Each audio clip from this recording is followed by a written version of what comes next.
Yes. Did you get through it all? Yes, I did. Isn't that interesting? Very interesting. We'll talk about that in a minute.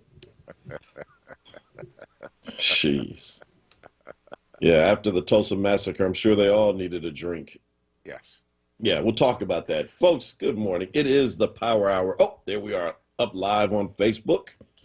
Uno momento. There we So, go. do we call Facebook the book, or is it just is it the, because like the Instagram is the gram, is it the book? I've never No, heard it referred to that way. I'm just curious. And is I'm TikTok sure. just the talk? Well, I'm sure that there's like some, um, trying to find a nice way of saying some older person. So, well, I've said it. So I'm sure that there's some person older than us. I mean, a lot of folk probably think we're older, but who probably calls it the book. I still have some folk in my circle who call it the Facebook.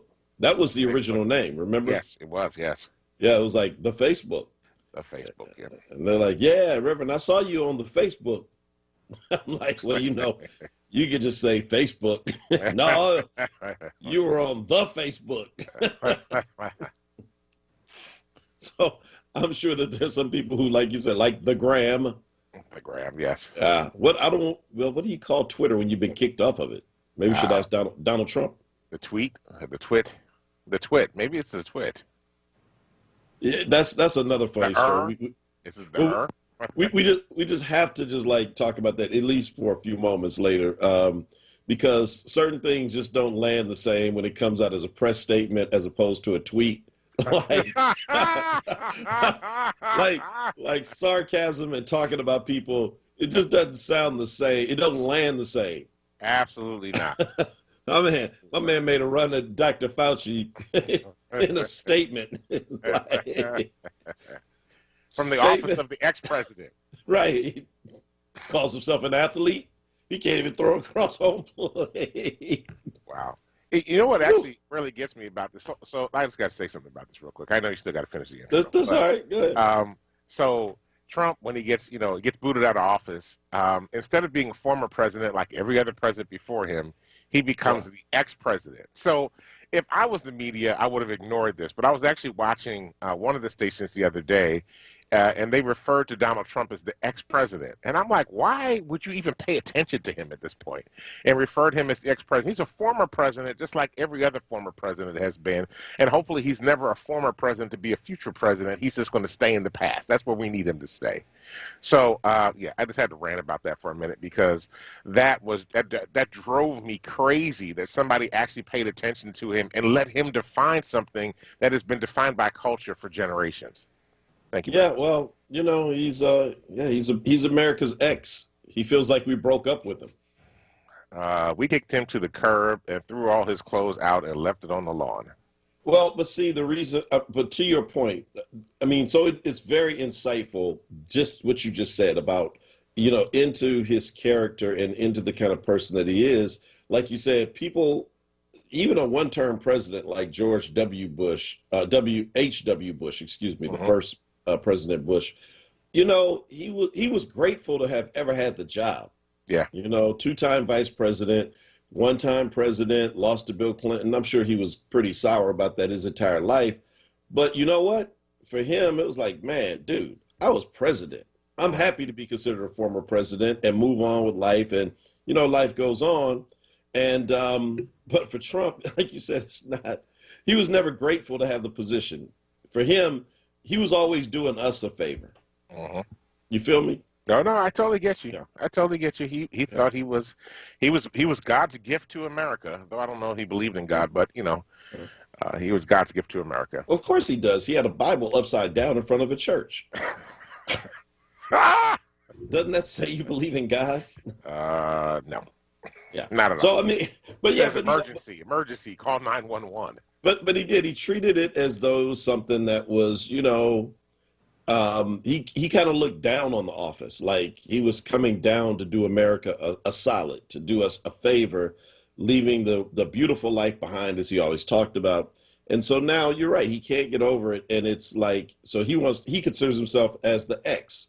Like, I can't believe y'all walked out on me, you ingrates. But It is what it is. So he's like shooting out messages now. He can't use Twitter. He's still off of there. So again, it's, maybe we'll get to it tomorrow at this point. We've given him too much time today. Much time. Absolutely. I would agree. Goodbye, Donald.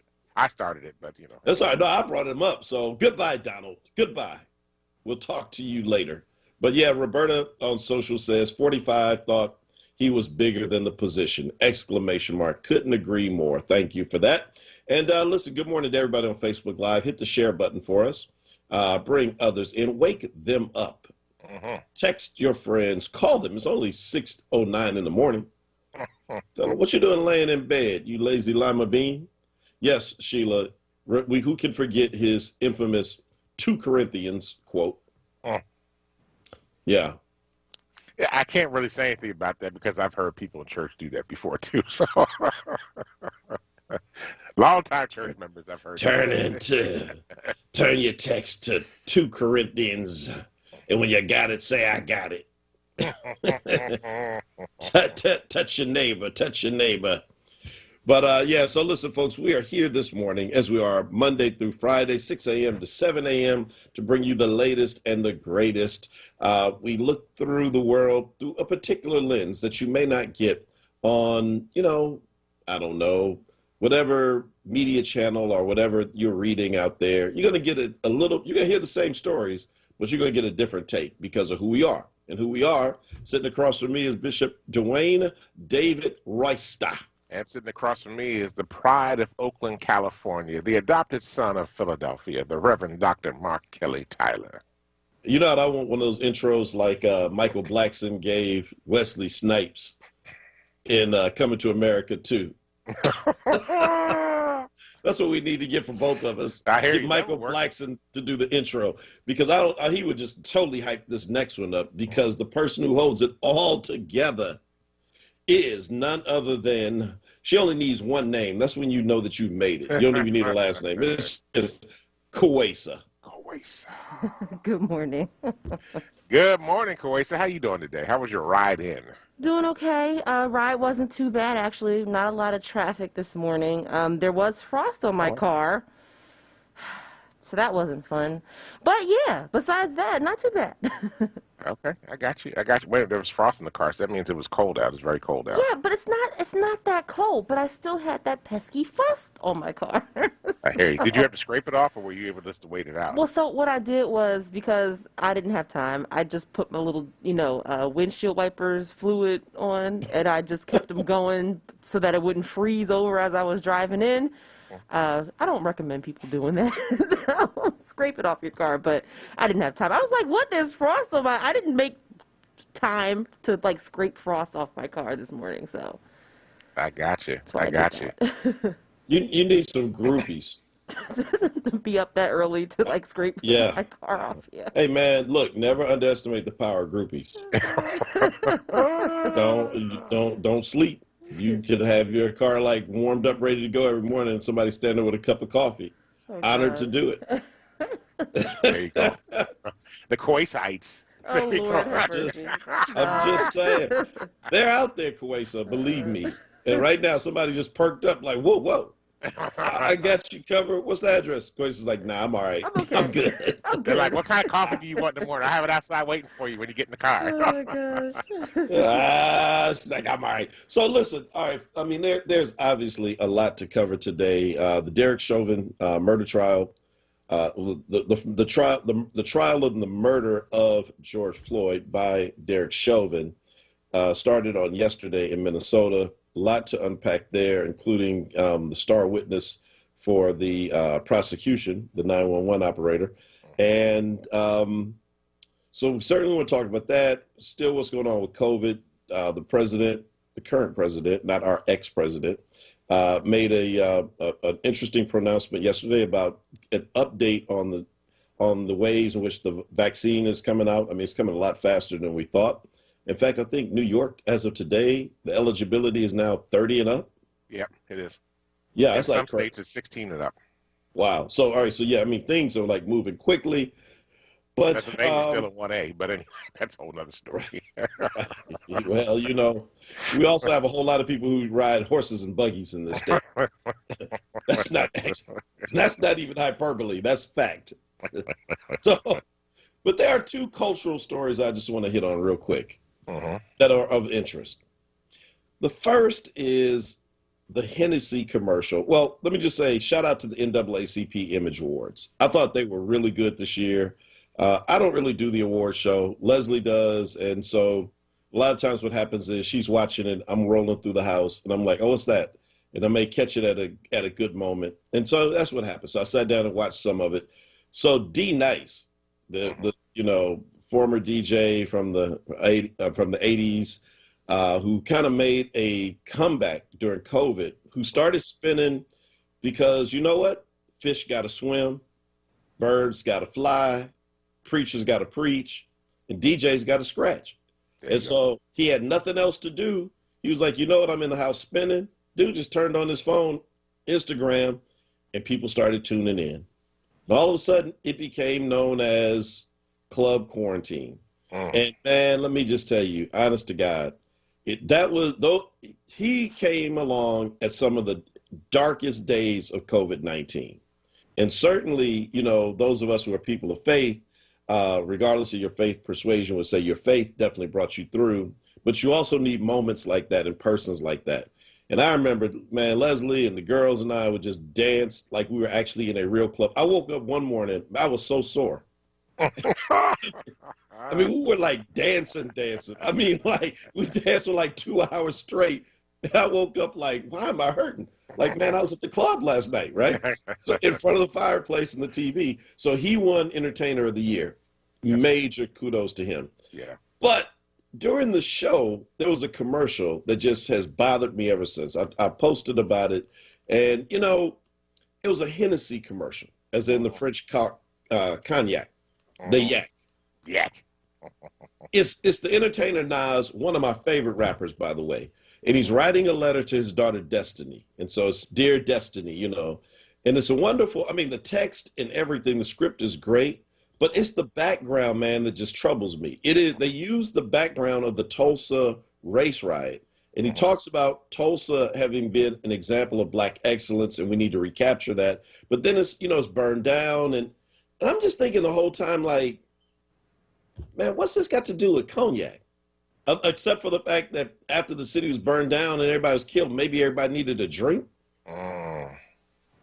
Can you help me? Some of these commercials, I don't know. It seems like somebody in creative should stop them and say, this is probably not a good idea to put Black genocide alongside our cognac and think that this is like somehow a reflection.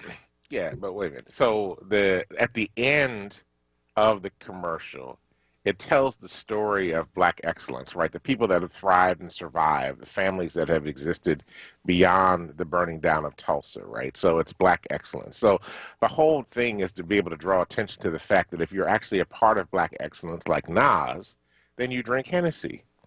And so that's really what the whole thing. So Black excellence is equal to Hennessy.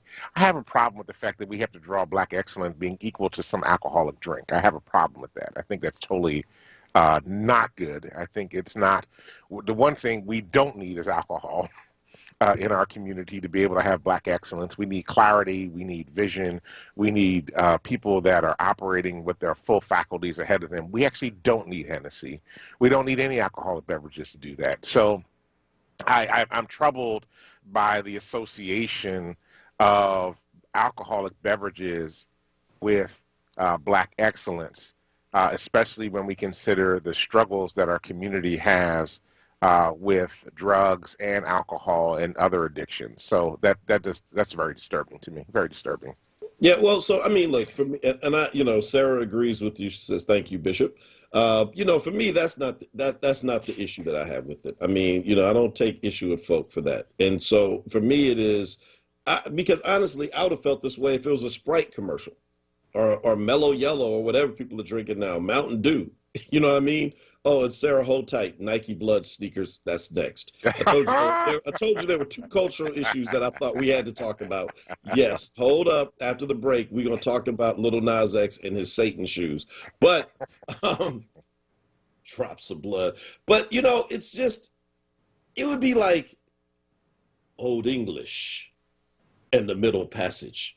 I'm like, you know what? I mean, man, if you want to use like a hip hop star to like push your drink and to talk about something that is, I don't know, related to Hennessy, like you're out on the town having a good time with your friends on a Friday or Saturday night and you're drinking. I mean, that kind of makes sense, right?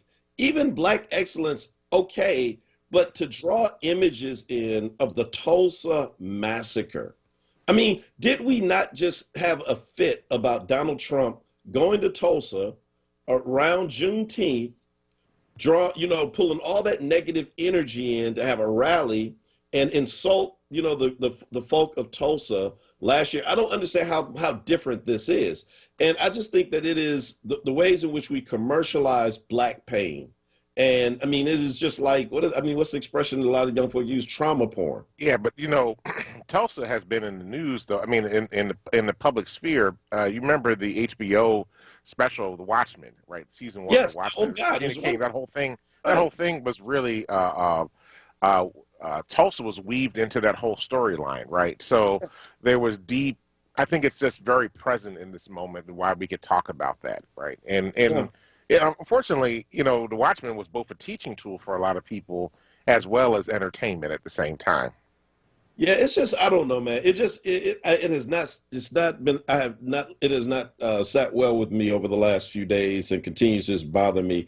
And I just think that as entertainers, especially folk who typically are like really responsible, like Nas, that we need to do better at the ways in which we allow our image to be used and the things that we promote. Again, it's fine if Nas wants to do a Hennessy commercial. I had no issue with that.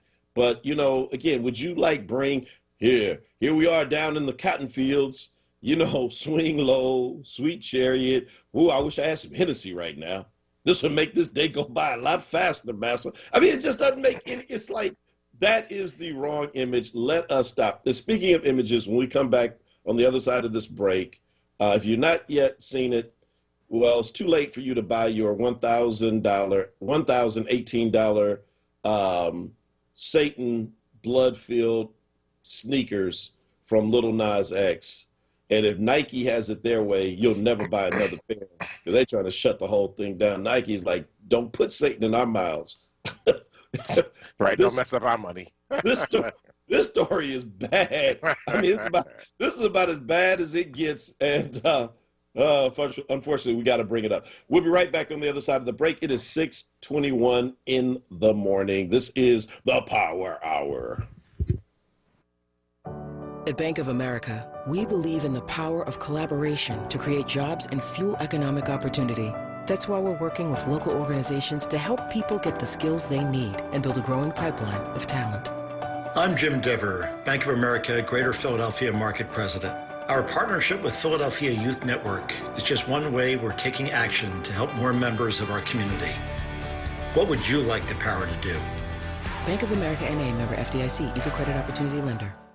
WURD Radio celebrates Women's History Month with the 2021 Level Up Contest. This year, we're highlighting Black women-owned businesses who are making a difference in their communities. A big thanks to all of our nominees for joining us on this journey. We had an overwhelming response with almost 100 nominations. Tune in to Save Space with Sincerely Sarita on March 31st at 7 p.m. for a live on-air Level Up pitch party where the 10 Philly finalists will compete to win a marketing package valued at over $5,000. Level Up is a joint production of WURD Radio in Philadelphia, WVON in Chicago, and KJLH in Los Angeles. 3 Black-owned radio stations who are joining forces to spotlight Black women-owned businesses in Philly, Chicago, and Los Angeles. Don't forget, join us March 31st at 7 p.m. for the 2021 Level Up Pitch Party, hosted by Sincerely Sarita, where local Black women entrepreneurs will pitch their businesses to a panel of judges. Visit wordradio.com and click on the Level Up banner for more information. The 2021 Level Up Contest is sponsored by Comcast, Bank of America, Pico, Keystone First, and Thomas Jefferson University and Jefferson Health. The WURD Radio Newsletter, keeping you informed, engaged, and connected. Sign up by visiting wordradio.com. Scroll to the bottom of the page and type your email address under Connect with Us. You'll receive the latest information on WURD Radio. Messages from our president and CEO, Sarah Lomax Reese. Exclusive articles and multimedia content and resources. Stay informed with the WURD Radio newsletter. You're listening to WURD Radio, 96.1 FM and 900 AM WURD, independent black media. Welcome back to the Power Hour. This is Dwayne Royster along with Mark Kelly Tyler. We're here Monday through Fridays from 6 a.m. to 7 a.m. to bring you the latest in news, happenings around Philadelphia, and, of course, our opinion. And I also need to make sure I get that mute button off a little earlier. So, anyway, good morning, everybody. And we're so glad that you are here with us today in this. Okay, let's go. Lil Nas X. Listen, compared to this, I'll take the regular Nas, pushing Hennessy with Tulsa Massacre any day over this little Nas. Old Nas is fine compared to little Nas. So little Nas X, ye of Ye Old Country Road fame, who everybody loved a couple of years ago, great little hyped song, go down Old Country Road. Everybody's singing it, NASCAR was doing it. That dude made so much money off of it. Well, so, he came out as gay, and this started as his response to, the predictable kind of folk out there in the world who like, you're gay, so you're going to hell. So, of course, he took that and somewhat owned it, right? So it's okay, so I'm going to hell, and it started as a riff on that. Well, it's pretty much gone too far. So I don't know. I think he's kind of gotten into this role a little bit too much now. And sometimes, man, you just can't see the forest for the trees. He has a sneaker now that he's calling the Satan sneaker. He bought, I guess or Mischief, this company, that's the name of the company, bought 1,000 pair of Nike. Oh, thank you. That's right. 666 pair. Everything that they've done is some kind of reference to something satanic, the number, the sign of the mark of the devil, 666. And they sold them for $1,018 because in the Bible, I think it's Luke 10:18, where Jesus says, I saw Satan fall from the sky. So all of this has got the little pentagram, that little devil sign on it. It has red ink flowing through the shoes. And apparently each pair has the blood, a drop of blood of one of the artists who helped make these shoes, because in the words of the company that put them out, their artists sacrifice for their art. Mm-hmm. So let me just say, and I'm going to get flack for this, but I'm going to say it anyway. This is what happens when church folk reject people. No, this is not. This is part of it. Yes, it is. No. I hate to use this expression given this conversation, but hell no. No, it is. It is part of it. This guy, he's hurt. This is part of his trauma coming out and his rejection. And I should say, it's not only his rejection by people of faith who told him he was going to hell because he was gay, but the second part of the rejection is a lot of people don't know that Lil Nas X originally came out with Old Country Road and could not get any traction. And then they redid the song with Billy Ray Cyrus, and that's when he was able to get traction, right? So he was also rejected in the country music space because he was black until he got a white validator to come along. And that's when the song really took off, when Billy Ray Cyrus got on the song with him. Now, interestingly enough, Billy Ray Cyrus's career was in the toilet, but he was able to come along and they were able to get going. But this, to me, so when I was reading this story, when I was looking at all the stuff that was going on about these blood sneakers, and I first heard about it because there was some guy on TikTok ranting about it. He was some super saved guy that was ranting about it on TikTok. And then I went back and I started reading the story about what was going on with Lil Nas X and his statements that he had made about this. And what I heard when I was listening to this was this guy was basically saying, you all think I'm going to hell So therefore, here it is. Now, the other thing is he's got a song coming out. And so this is also a way to get publicity, right? But part of it for me was like, this guy is hurt. He's really hurt. And because he's still very young. He's not that old. He's only in his early 20s. He's young. He's still hurt. There are people that are probably still rejecting him, and he has not had a way to be able to move beyond that yet. Nobody's really worked with him to move beyond that.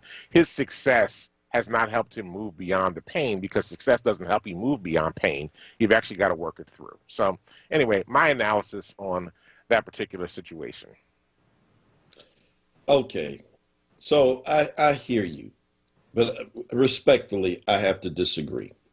So, I mean, there is a moment where, I mean, yes, all of us are hurt behind something. Literally, everybody. You know, I don't talk about it, but I got issues like everybody else from, like, you know, growing up and missing out on certain things, and we carry it, and sometimes we act out on it. No, wait a minute. It's the rejection of self. It's the rejection of who you are to your core. I understand that, but everybody, see, you're acting as though, I mean, dude, literally, if this were maybe 20 years ago, that'd be one thing. But there are plenty of people. This is not the same world for people who come out now. And it's certainly not, it is certainly not, I don't want to paint a rosy picture about like somehow it's just like you're going to find an entire world that embraces you, because you're right. There's still a lot of people who are church folk, who reject people who are openly gay, who are trans. And so I get that. But what I'm saying is that at a certain point, you have to own some of this, right? And so you're not a child. You are in your 20s. You're an entertainer. You understand by now, because you're not a brand new entertainer, what your image means. And so now to go to this level and to, I mean, first of all, you can't take this stuff back. And there are people who don't understand. They don't understand to get all that other stuff. I mean, this whole satanic thing, man, this stuff is real for people. And the kind of things that they ultimately do as a result of it ought to be frightening to all of us. And we can't, like, I mean, you can't play with this. Okay. You just can't. So we're going to have to disagree on this one today, because I have to tell you, as a person, and you know where I stand on, I've been a pastor who has led open and affirming congregations for years. Right. And I have spent a lot of time with folk coming out of the LGBTQIA plus community, spent time counseling with them, supporting them, walking with them, crying with them in the journey. And I'm telling you, there are folk that have been out for decades that are still dealing with that rejection that came because it was a rejection of their identity. It was the core of who they were.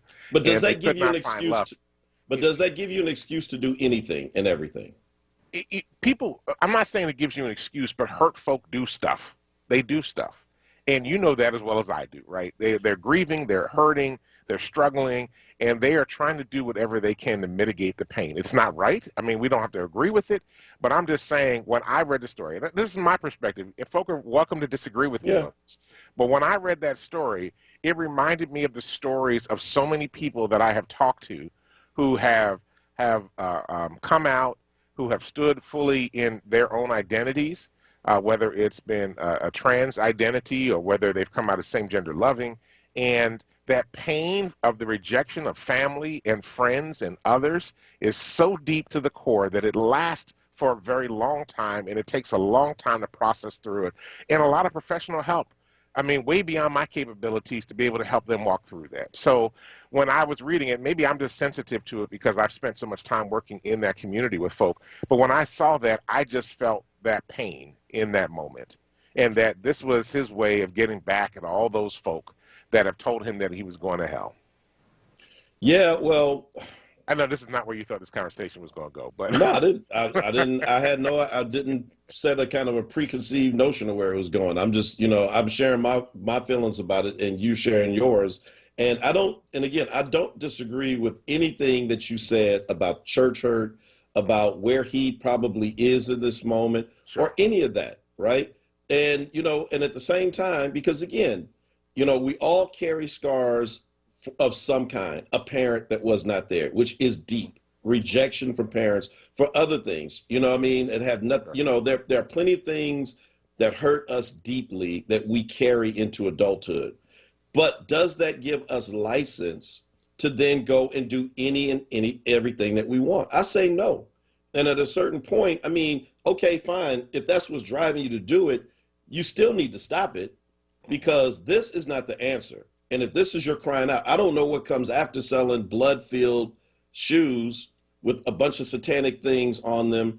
You know, so what's the next? I don't know the recovery for that one either. I'm like, I don't know how you get back after that. I mean, I'm just saying, like, what's next, right? Because Hard rock. I mean, he's got to go to hard rock, acid rock, or something. You know, like, I don't know, man. I'm sorry. It's just deeply troubling. And so anyway, yeah. So as you say, or Sheila said, maybe Connie on the social, we agree to disagree on how we're viewing this. But I think that we are in absolute agreement that that there are all these other forces out there that have not been welcoming and open, you know, to just large segments of our community, and that is not right. At the same time, you know, you got to find a way to channel that does not, you know, I mean, dude, you got little kids out here wanting to buy Satan sneakers. Well, listen, they sold out in 1 minute. $1,000 sneakers. $1,000 sneakers sold out in 1 minute. And Nike came out. Nike is hot. Nike is suing.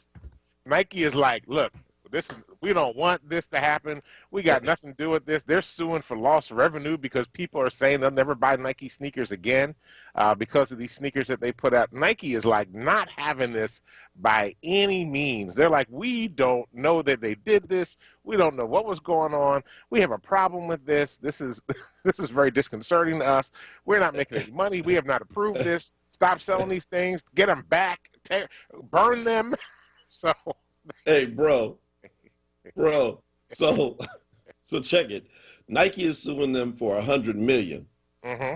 If my math is right, before taxes, they only made $677,988 on those 666 sneakers. It wasn't enough money. So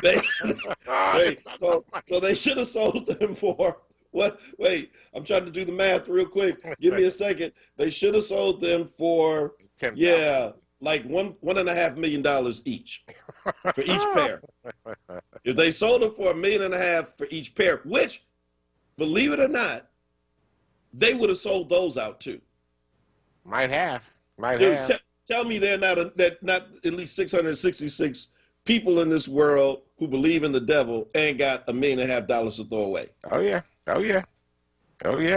So next time, I guess my advice is, if you're gonna do this again, raise your price, because Nike is coming for your head. Hey, all right. So, so speaking of the devil,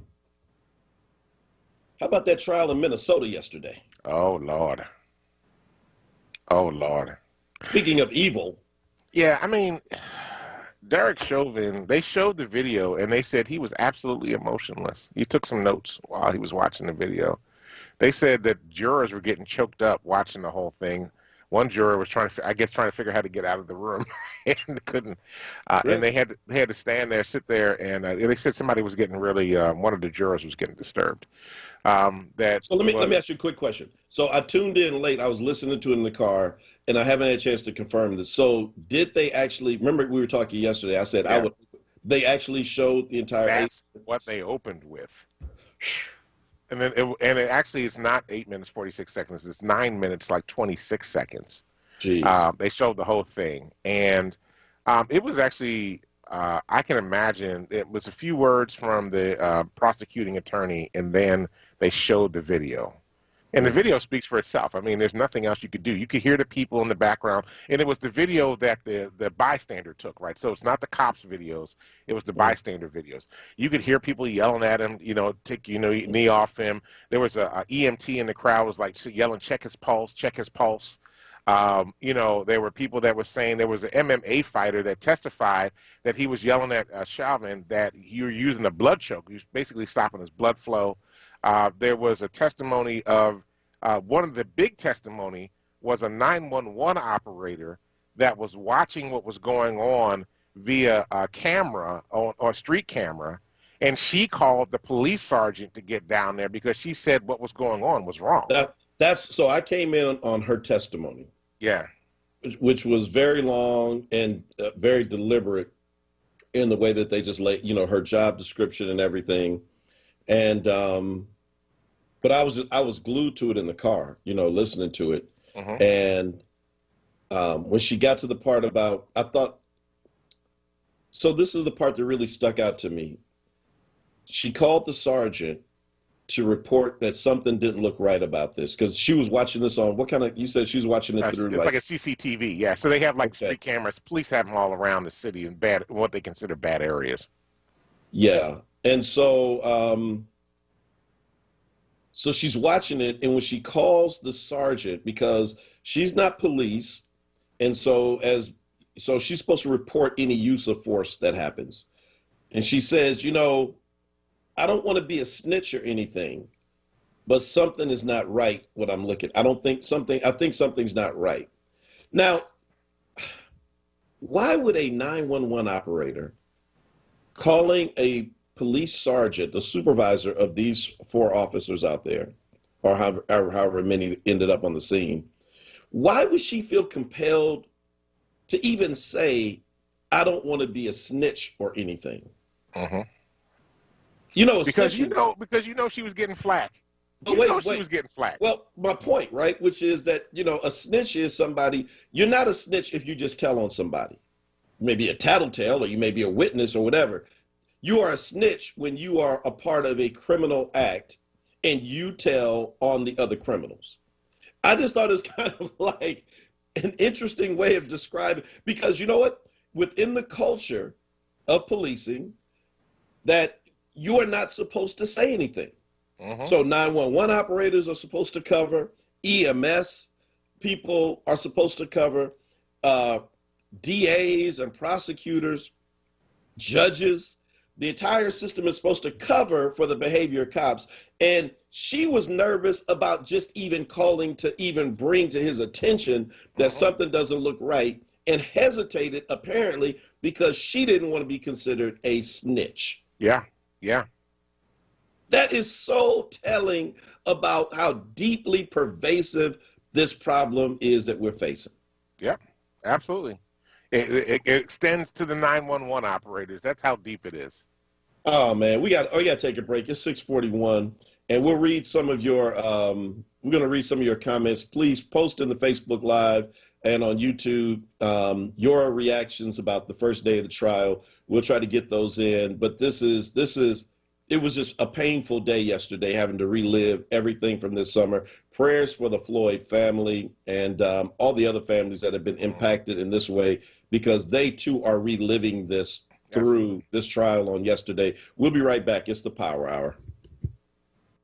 WURD Radio Digital Tip of the Month with Stephanie Humphrey. Brought to you by Comcast. I'm your tech life expert, Stephanie Humphrey. With over 750 million users, LinkedIn is the world's largest professional social network. Whether you're looking for a job, trying to find paying customers for your business, or just looking to expand your network, LinkedIn is the place to do it. Here are a few tips to make the most of the platform. It might sound simple, but make sure your profile has a picture. You'll get 20 times more engagement than if you leave it out. Try to include keywords relevant to your industry in your profile info, and make sure you customize your connection requests before you send them. Get more career tips right here on WURD, and stay connected with us at wordradio.com. The WURD Digital Tip of the Month was brought to you by Comcast.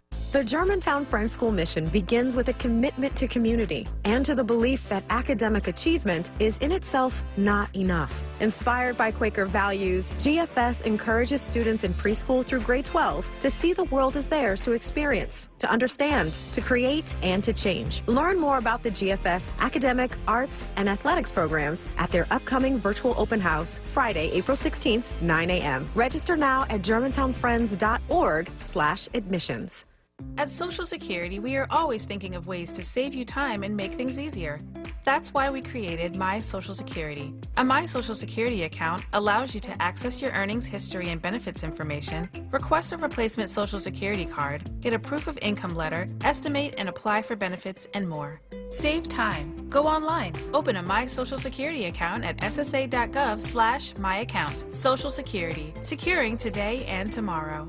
produced at U.S. taxpayer expense.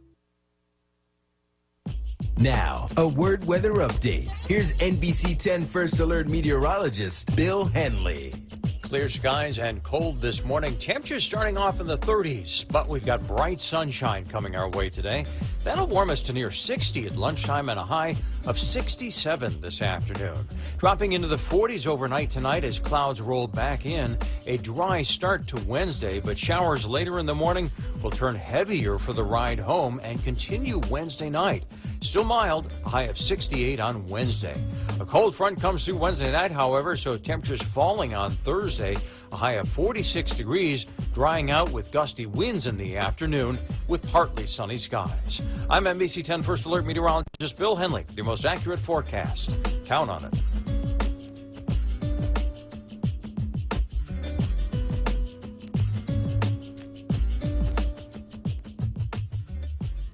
Now, a traffic update on WURD Radio. Good morning. This report sponsored by ZQL Pure Z's all night. Looking at 295 northbound Watch for the Lace building. Approaching 42. Emergency construction has that right lane blocked. 55 north. Deptford into 42. Getting a bit slow there. Southbound 95. Heavy Cottman Bridge through construction. Again, Allegheny through Girard. Northbound not bad. Westbound Vine, the Lace Parkway through the Schuylkill Expressway. Schuylkill Expressway both ways. Not too bad as of yet. The Boulevard Route 1 southbound. Symbolic there. Picking up from Broad down to Fox through construction. Up at 2 a.m. again. Tonight, try Pure Z's all night. Unlike other sleep aids, their extended release melatonin helps you sleep longer and longer. ZQL Pure Z's all night. Fall asleep, stay asleep. For more traffic information, log on to signalert.com. Jim Bachman with your Philadelphia area traffic.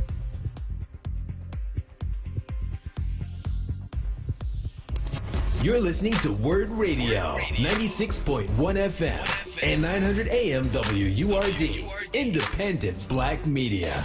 Welcome back to the Power Hour. This is Dwayne Royster along with Mark Kelly Tyler. Hey, WURD family. WURD Radio celebrates Women's History Month with the 2021 Level Up Contest. This year, we're highlighting black women-owned business who are making a difference in their communities. A big thanks to all of our nominees for joining us on this journey. We had an overwhelming response with almost 100 nominations. Tune in to Safe Space, hosted by Sincerely Sarita, on Wednesday, March 31st from 7 p.m. to 9 p.m. for a live, on-air, level-up pitch party where the Philly finalists will compete to win a marketing package valued at over $5,000. The 2021 Level Up Contest is sponsored by Comcast, Bank of America, PECO, Keystone First, Thomas Jefferson University, and Jefferson Health. So thank you to all those that applied, and we look forward to listening and hearing your stories as you pitch your services on Sincerely Sarita on Wednesday night. Just want to give a shout out to all of our folk that are listening to us on YouTube right now and making comments. I see Beatrice Sims, Cheryl Brown, Nikki O'Tim, Joanne Kemp that are out there. We just appreciate you speaking up and letting us know that you are out there on YouTube. I was getting ready to say the YouTube, like we talk about the Facebook. So I needed to catch myself on that one. So we got a lot of comments coming in about what's happened here with the George. I mean, Nikki O'Tim says, let's start with how the media calls it the George Floyd trial, and that George Floyd is not on trial. Actually, after yesterday's defense statement to George Floyd, it is on trial, but it's not the George Floyd trial. I understand what you're saying, Nikki O'Tim. It's the Derek Chauvin trial, but they're going to try George Floyd in this trial, and trying to get Chauvin off. Yeah, so then on Facebook, that was YouTube. So Facebook, Robert says, I fully believe he's going to walk away from this. It's boiling down to inhumane. You guys are like blowing up these comments. That's good. Inhumane and bizarre details centering definition of terminology and not what we saw. That's exactly right. And Raphael seems to believe the same thing. Raphael, I'm sorry, I can't find the whole comment, but Raphael seems to believe that he's going to get off. He's going to catch manslaughter because the defense is going to probably prove that because he had drugs in the system and hypertension, that those are also, causes. Others are saying that they had a hard time watching this, right? Marie says she watched it. Here she says, I was supposed to be studying for my boards, but I couldn't stop watching the trial. I watched it to the end and then kept replaying the events in my mind. Yeah, I mean, that's exactly right. Yeah, and then there's Tawanda, who reminds us, if you're going to watch this, get some self-care. Yeah.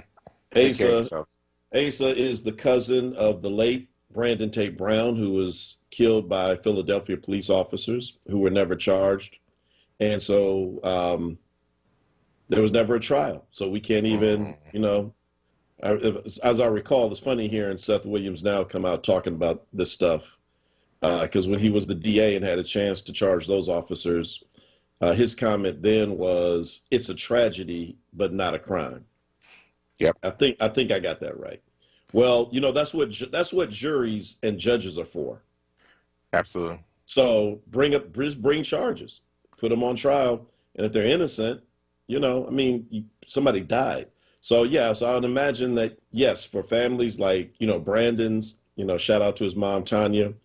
And to all of the families who have lost someone, or just their friends who've lost someone to police violence, this is painful because, you know, in spite of this overwhelming preponderance of evidence, I have to be cynical like everyone else, which is, wow, it looks like this guy's going to get the book thrown at him. But you know what? There's some jurors on there right now who are like, please just give me something to let me out of not sending this guy to jail. Just give me something I can sink my teeth into. That's hard. That's hard. Hey, Lola Khan on YouTube saying this trial is going to be a circus, Emmett Till all over again, but with a video. That is really hard. And Joanne Kemp was saying the prosecutor questioned Ms. Scurry about her 911 job ad nauseum to the point that I think I can do the job. I'm like, wow. Wow. Well, Deborah, I just want to read Deborah's quote real quick as well. She said, police officers restrained Floyd for so long that she asked someone whether her screens had frozen because it hadn't changed, and was told it was not frozen. Yeah. Wow. So, you know, I mean, listen, it is hard. And, but let's at least mark this in the moment, that at least this guy is on trial. And at least it seems that the prosecution is really trying to do their best to get him convicted. Because, I mean, let's kind of remember, in like 20 seconds or less, let's remember our history with law enforcement as Black people. It went to, you know, you raise a question and bam, struck dead on the street, and people just wait until something comes and just moves your body, to, you know, to being lynched by lynch mobs where cops open the cell door to let you get dragged out to your death, up to the present. And we're finally starting to see, I mean, look, in this city, the cop who shot and killed David Jones has been charged. That we're at least starting to see charges brought forward. 7 years ago, we were marching because in Mike Brown's case, nobody brought charges. That's right. Right? And so there is something to be said about, you know, the pushing, but I think that it's going to take a whole lot of repeated charges, convictions, and sentences served to meet the crime before the cynicism that you and I have well earned over our 50-something years goes away, and the next generation or the next generation feels that when this happens to them, that there will be justice meted out by the system. The unfortunate thing about all of that is that there will be a wake of bodies before we get to that place. There'll be a wake of lives that have been snuffed out by police before we get to that place. And that's the painful part of this whole thing.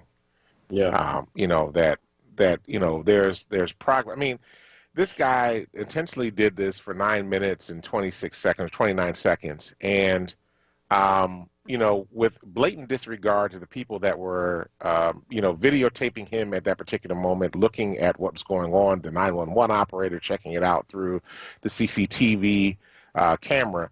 And, you know, we are experiencing this. This is no different than what happened to State Rep Park Cannon in Atlanta when they went dragging her away because she knocked on the door. They said she was banging. She knocked on the door to the governor's office. This is just a continual blatant disregard of Black life, Black bodies, Black humanity.